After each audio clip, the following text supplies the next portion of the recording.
All right, welcome to week 6. I believe this week we are looking at chapters 9 and 10. Here we're kind of getting into the meat of the course where we're dealing with two of the constitutional branches of government. Chapter 9 deals with Congress, right? And Congress is the whole idea about Congress is that it represents the will of the American people. And key to that is this idea about representation, right? What does that involve? Is the House and the Senate, is their membership really representative of America? Well, it really depends on what you mean by representation. Um, Likewise, Congress is organized by party. This is another way in which our party system really fundamentally structures the way our government works. The leaderships of both houses really reflect that idea that the person that is the Speaker of the House is basically the person that leads the Democratic Party. How a bill becomes a law is a very fascinating step. There's a lot of steps along the way, and there's a lot of ways for bills to fail. And one of the things that has happened, I think, in recent years is that the flow of lawmaking has really declined quite a bit. And part of the reason for that is the Republican Party is less interested in legislating than they are in kind of unwinding aspects of government that have previously been put in place. And so, as one of two political parties, they have been uniquely situated to prevent governance and legislating from happening. So, what factors influence how Congress decides? And first and foremost, constituents matter, right? The people who elect you are a critical aspect of of how people behave, how members of Congress behave. They have to know that with every vote they cast, they might be casting a ballot that might antagonize some critical faction within their constituency at home. They have to be aware of that, and they try to minimize that, and that kind of instills an innate conservatism on members of Congress. Interest groups also exert a tremendous amount of influence over members of Congress, and of course, party leaders have a great deal of influence. And I think watching House Minority Leader Kevin McCarthy try to manage an increasingly fractious Republican conference in the House really kind of illustrates the challenges that are innate to the governing process. Um, and then we also have to recognize that Congress does things other than legislating. Oversight is an increasingly critical aspect of the governing process. And they also, especially on the Senate side, the Senate has tremendous power over executive appointments through that whole idea of advice and consent.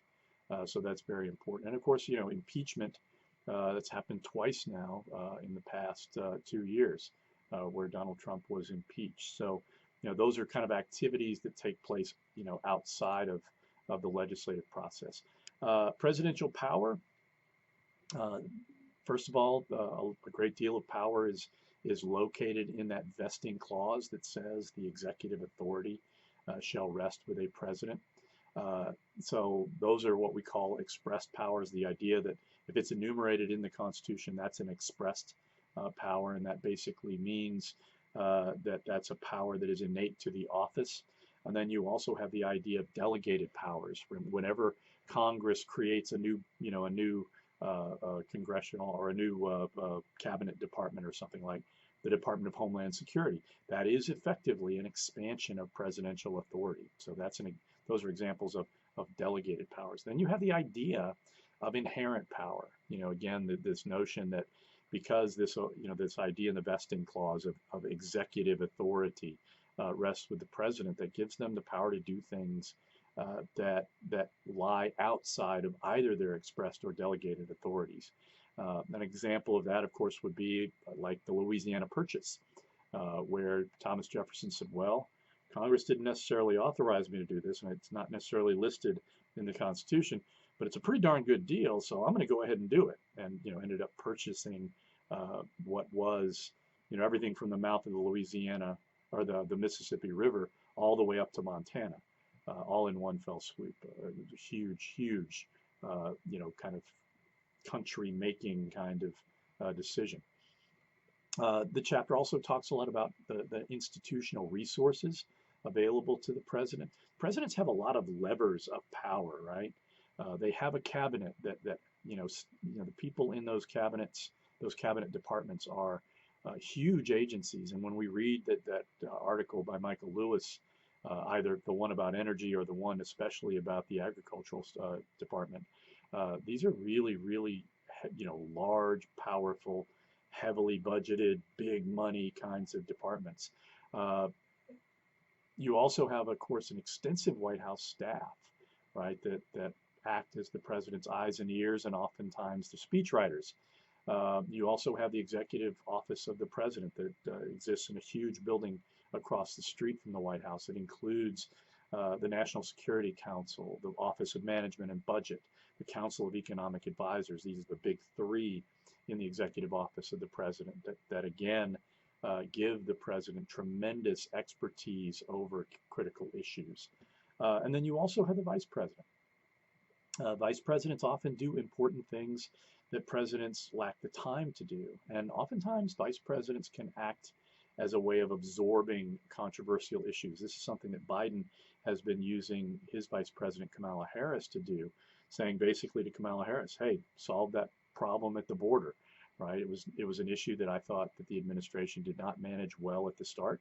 And so basically what he said is, I'm going to let my vice president, she's got the power to manage it.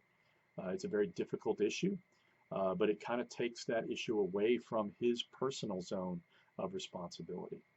And then, of course, first ladies are also important resources for the president. Usually they're kind of apolitical. They adopt an issue. For example, Michelle Obama picked an issue in child obesity.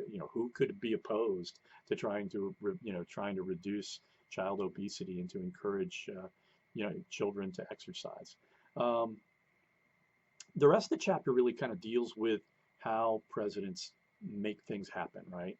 And again, the fact that the president is sitting on top of the political party. He is the leader of the political party. That's a tremendous source of power that, for example, Donald Trump has still managed to capitalize on. Even having lost the presidency, he still manages to exert tremendous influence over the Republican Party.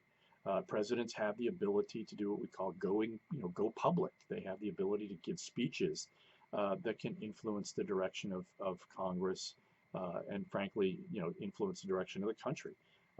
Joe Biden's ability to encourage people to get vaccines was tremendously successful at the beginning of his term. The fact that increasingly presidents are resorting to social media is an important aspect of this chapter. Donald Trump made unique use of Twitter, especially as sort of a political cudgel against his opponents and to keep members of his own party kind of within his circle. And then finally, you have this idea of the administrative state, which again is this idea that presidents can use executive orders and can use other kinds of executive actions to govern, even in moments when the rest of government is gridlocked. And that's important to keep in mind. So again, these are two important chapters. All the chapters are important, but this is important too. So let's make sure we read this stuff carefully. If you have any questions, if anything concerns you, in fact, going forward for the rest of the semester, when you do your initial impressions post, make sure you ask a question to the class, right? What about this chapter, do you think is most important? What are you struggling to understand? What do you think? What didn't you know that you learned having read this chapter? So let's do that going forward, and let's have a great week.